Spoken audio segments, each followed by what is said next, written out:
میرا نام راشد ہے اور میں پچھلے 10 سال سے سعودی عرب کے شہر ریاض میں مقیم ہوں۔ میں یہاں پرائیویٹ ٹیکسی چلاتا ہوں۔ جتنا روزگار یہاں ملتا ہے اتنا پاکستان میں کہاں۔ اکثر رات کو دیر تک سواری مل جاتی ہے، لیکن آج آپ کو بتانے جا رہا ہوں وہی ایک رات ہے جس کے بعد میں نے خود سے وعدہ کر لیا تھا کہ کبھی رات کے وقت اکیلے لمبے راستے پر سفر نہیں کروں گا۔ یہ واقعہ 2023 کے اکتوبر کی ٹھنڈی رات کا۔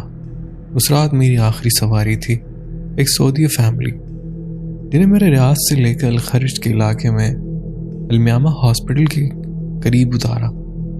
الخرج ریاض سے تقریباً 90 کلومیٹر جنوب میں ہے۔ یہ شام کے تقریباً 10:30 بجے کا وقت تھا۔ میں نے سوچا کہ اب میں واپسی کے لیے نکلتا ہوں کیونکہ رات زیادہ ہو رہی تھی۔ الخرج سے واپسی کا راستہ طریق الخرج السیاح کہلاتا ہے، ایک سیدھی کشادہ مگر سنسان ہائی وے ہے۔ خاص طور پر رات کے وقت تو کئی کلومیٹر تک کوئی گاڑی نہیں دکھتی۔ تقریباً 20-25 کلومیٹر چلنے کے بعد ایک جگہ آئی جس کا نام ہے ثنایا جدیدہ۔ وہاں سڑک کنارے ایک تنہا آدمی کھڑا تھا۔ رات کے 11 بج چکے تھے اور وہ شخص سفید تھوپ میں ملبوس تھا۔ سر پر شماغ یعنی سرخ سفید چیک والا رومال تھا اور ایک ہاتھ میں چھوٹا سا بیگ تھا۔ اب سعودی میں عام طور پر لوگ اجنبی ٹیکسی میں رات کو نہیں بیٹھتے، خاص طور پر اگر وہ پیدل ہوں، لیکن وہ بندہ میرے دیکھتے ہی ہاتھ دے رہا تھا۔ میں نے گاڑی روکی اور شیشہ نیچے کیا۔ السلام علیکم، کہاں جانا ہے بھائی؟ اس نے مختصر جواب دیا، سلی، ریاض کے پرانے علاقے میں۔ میں نے اشارے سے کہا کہ بیٹھ جائیں۔ وہ پیچھے بیٹھ گیا۔ میں نے ریئر ویو مرر سے دیکھا تو بس اتنا یاد ہے کہ وہ سیدھا بیٹھا تھا، چپ چاپ، نظریں نیچے، کوئی بات چیت نہیں۔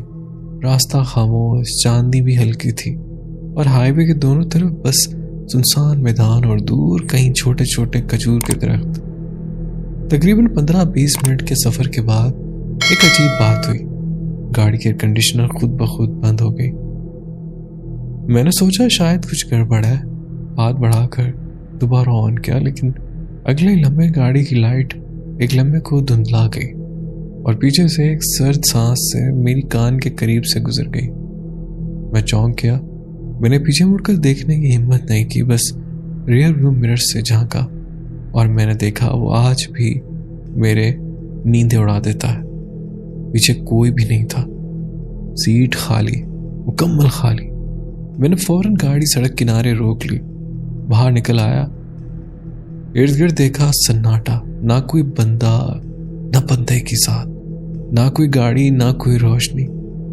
میں نے گاڑی کا دروازہ کھولا، اندر بیٹھا تو پیچھے سیٹ پر ریت کے نشان تھے، جیسے کوئی صحرا میں چل کر آیا ہو، اور وہ نشان گیلے تھے۔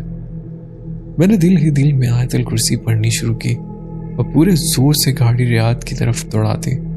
اب میں سیدھا جا رہا تھا، طریق الخرج سے سیدھا سلی کی طرف، لیکن راستے میں پھر ایک اور بات ہوئی۔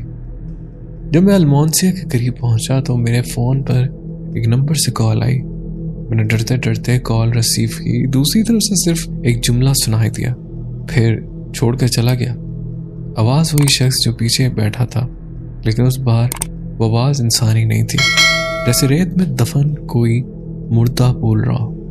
فون بند ہوا اور اس کے ساتھ ہی میری گاڑی کا ہارن خود بخود بجنے لگا، 1 2 3 بار، یہاں تک کہ سننے کے بعد میں تھوڑا سانس لینا چاہتا ہوں، کیونکہ جو آگے ہوا وہ اور بھی زیادہ ڈراؤنا اور ناقابل یقین ہے۔ یہ سب خواب نہیں تھا، میں جاگ رہا تھا، بالکل ہوش میں۔ جب میں ریاض کے اندر داخل ہوا تو رات کے 12:30 بج چکے تھے۔ میں سیدھا اپنی رہائش شارع اسیر منتخا باسا پہنچا، جہاں پاکستانیوں کی ایک بڑی تعداد رہتی تھی۔ گاڑی پارک کی، دروازہ لاک کیا اور سیڑھیاں چڑھتے ہوئے بار بار پیچھے مڑ کر دیکھتا رہا۔ میرے دل میں عجیب سا ڈر بیٹھ چکا تھا اور جسم میں ایک بے چینی، جیسے کوئی سایہ میرے ساتھ ساتھ چل رہا ہو۔ کمرے میں پہنچ کر میں نے وضو کیا، 2 رکعت نماز پڑھی اور بستر پر لیٹ گیا۔ نیند آنکھوں سے کوسوں دور تھی، لیکن جیسے ہی آنکھیں بند ہوئی ایک عجیب خواب۔ میں ایک سنسان صحرا میں کھڑا ہوں، ہوا میں عجیب سی سیٹی کی آواز ہے، جیسے ریت اڑ رہی ہو۔ دور ایک سایہ آہستہ آہستہ میری طرف بڑھتا ہے، چہرے پر جلے ہوئے نشان، آنکھیں اندر